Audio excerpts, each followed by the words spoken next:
Action News Now Storm Tracker weather. Coverage you can count on.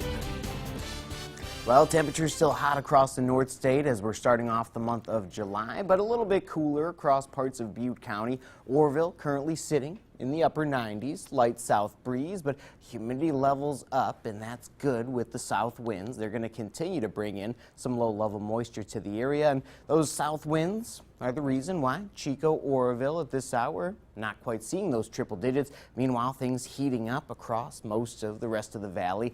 Around 105 for Red Bluff, just a degree warmer for Corning, and did see more of the upper 80s, low 90s across the mountains. Dry skies, though, not a whole lot of clouds out there, and high pressure still remaining fairly strong, so not really going to see much in terms of the clouds. But once we get more of those south winds bringing in some moisture, things will look a little bit better, and temperatures looking a little bit better. Right now, we've got winds kind of all over the place. We're seeing those south winds around Butte County, westerly winds around parts of the valley, and northwest winds around Redding. Still, though, the north winds, the west winds warm up as they come through the mountains, down the foothills, and into the valley, and temperatures still looking fairly warm out there for them.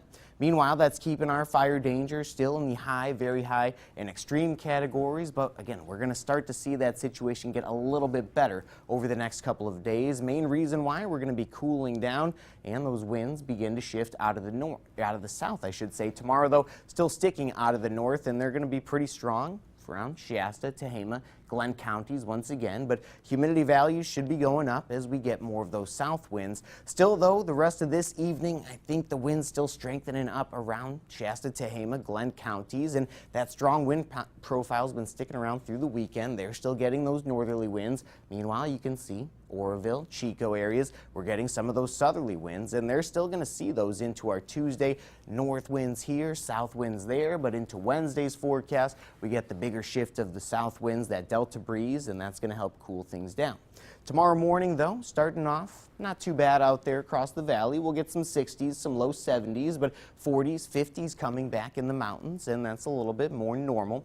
Tomorrow, though, should be free of the triple digits in the valley and lesser of those 80s and no 90s across our mountains. Tomorrow, Chester, Bernie, right around that 80-degree mark, and Quincy, I think, gets into the lower 80s, but Wednesday into the afternoon, right around 90 degrees, and that's about as warm as we're going to get for our 4th of July, at least for the valley. Still 70s, some 80s in the mountains, but again, Lake Almanor looking pretty good for our Wednesday forecast. 9 p.m.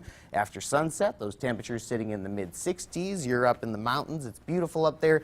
Absolutely perfect evening. But that's about the cool down that we get throughout the rest of the week. We start to heat things up after that, but Thursday, Friday, still not too bad. Low 90s, but triple digits coming back into the weekend and into next week. And our fire danger, the temperatures kind of keep doing the up and down. We get the extreme fire danger of the weekend with the triple digits with the north winds, but south winds coming back for 4th of July. Perfect timing. That's going to keep things cool and bring in a little bit of some moisture and help alleviate the conditions out there. But just keep it going. We're focused on that Wednesday forecast. It looks great.